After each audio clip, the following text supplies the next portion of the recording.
Elder Yu thought everything between him and Yun Ke had been flawlessly executed. In fact, not only did Wu Fing know everything, even Gong Shangjue had noticed clues.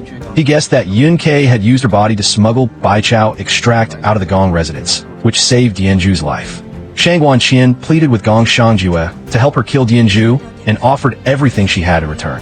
Gong Shangjue meaningfully asked her what she still had left. Jin Fan and Gong Yuanzheng began fighting. Realizing he was no match, Gong Yuanzheng fired a signal arrow for help. Gong Shangjue rushed toward the Yu Palace upon seeing it. By then, Jin Fan had already subdued Gong Yuanzheng and brought him inside. As Gong Shangjue's voice rang out from outside, Gong Ziyu decided to hide Gong Yuanzheng. Since none of them could use acupuncture techniques, Yin Weishan stepped forward and sealed Gong Yuanzheng's acupoints, then hid him in a cabinet. Gong Shangjue entered and demanded that Gong Ziyu hand over the person, but Gong Ziyu flatly denied having seen Gong Yuanzheng. He claimed that he only invited Elder Yu to clarify doubts about the Zhan Yu 3 styles. Though suspicious, Gong Shangjue found no sign of Gong Yuanzheng and had to leave. Just then, Gong Yuanzheng, hidden in the cabinet, deliberately bit his tongue, and the strong scent of blood alerted Gong Shangjue. He opened the cabinet and rescued Gong Yuanzheng, threatening to turn the Yu Palace upside down unless they unsealed his acupoints. With no other option, Yin Weishan had to release them. From Yin Weishan's technique, Gong Shangjue recognized the Qing Feng sect method and concluded she was a Wu Fing assassin. The two brothers immediately tried to capture her. Gong Ziyu couldn't just stand by. He stepped in to protect her. Elder Yu and Jin Fan also intervened. Gong Ziyu told Yin Weishan to hide in the Shui Palace. On her way out, Yin Weishan was wounded by Gong Yuanzheng's hidden weapon. She struggled to the back mountain, where Shui Zhongzi removed the weapon but couldn't neutralize the poison.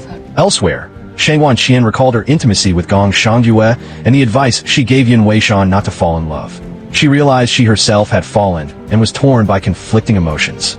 The conflict between Gong Ziyu and Gong Shangjue alarmed elders Hua and Shui, who summoned everyone to the council hall. The elders asked both to explain. Each insisted on their own version.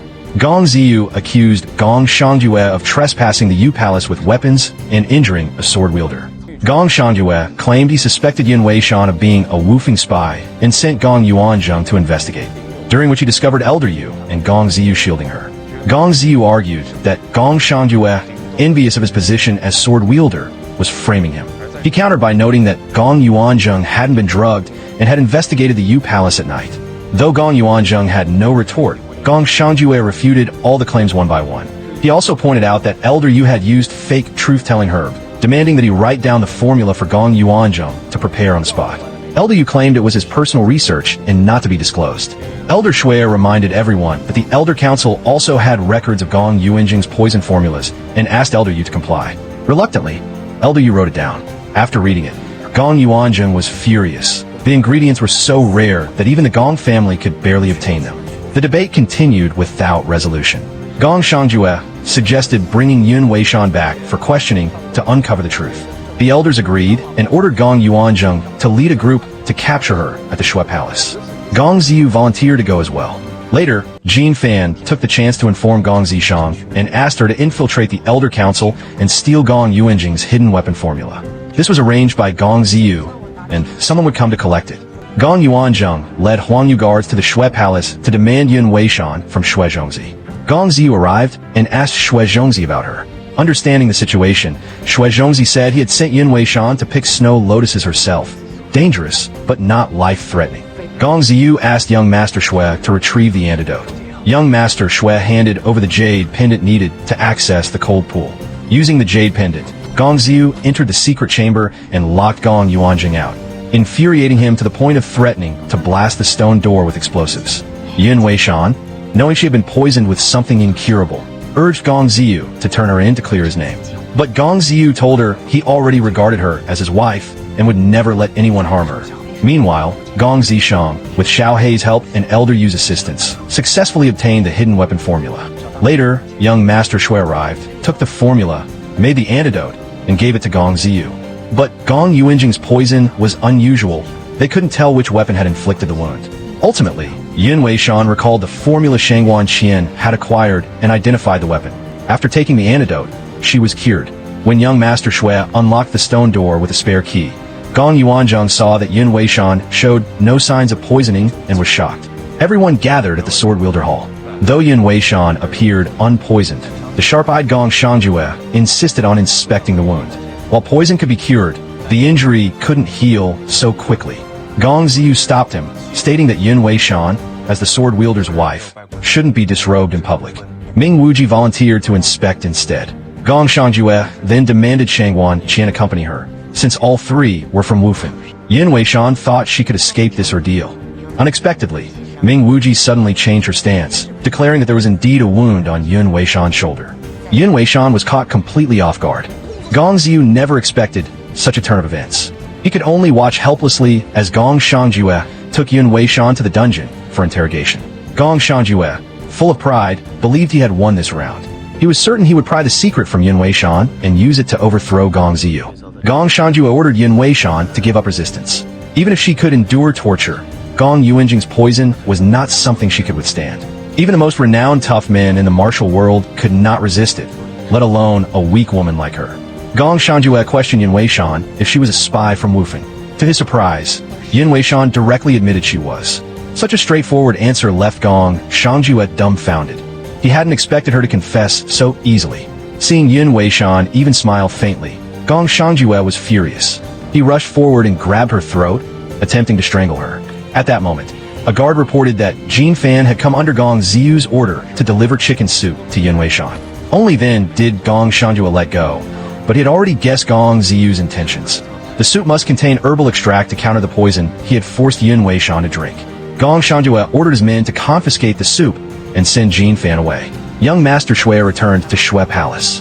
Shui Zhongzi pretended to be angry to coax some words out of him, then took him to the front mountain to help Gong Ziyu, an exception to the rule. Gong Ziyu was worrying about how to rescue Yun Weishan and was overjoyed when the two arrived. However, to raid the dungeon, they needed gunpowder, so they headed to the place where Gong Zishan was developing it. There, Shui Zhongzi encountered young Master Hua, the young man who constantly worked with Gong Zishan on the gunpowder. Both had broken the rule about entering the front mountain and could only keep it from each other. Gong Shangjue was preparing to dig deeper into Yun Weishan's secrets, but unexpectedly, a masked man appeared in the dungeon. The guard were knocked unconscious, and when Gong Shangjue saw the masked figure, he was greatly shocked. Gong Zishang, hearing that everyone planned to blow up the dungeon wall to rescue Yun Weishan, initially backed out. But when Jin Fan called out Zishang, she immediately changed her mind and led the charge. Gong Yuanzheng arrived at the dungeon to inspect and asked whether Yun Weishan had confessed. Gong Shangjue shook his head. Just then, a deafening explosion echoed through the dungeon. Gong Shangjue rushed over to check. The group had rescued Yun Weishan, and Gong Shangjue chased after them and engaged in a fight. In the end, he was seriously injured and taken back to Zhu Palace by Gong Yuanzheng. Shangguan Qian panicked upon seeing this. Gong Yuanzheng told her to quickly summon the physician. While treating Gong Yuanzheng, Shangguan Qian chatted with him about Gong Shangjue and learned that his mother and younger brother Lang had been killed by Wufeng agents. Gong Ziyu had gotten into big trouble and thought of the best way to avoid it, going to the back mountain to complete the third trial. According to Gong family rules, no one was allowed to disturb those undergoing trials in the back mountain for any reason. If Gong Ziyu passed the trial, he would rightfully become the sword wielder of the Gong family, and no one would dare trouble him. Young Master Hua was harshly scolded by his father, Elder Hua, who was deeply disappointed.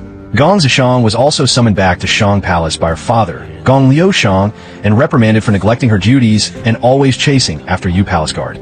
Gong Ziyu arrived at Hua Palace.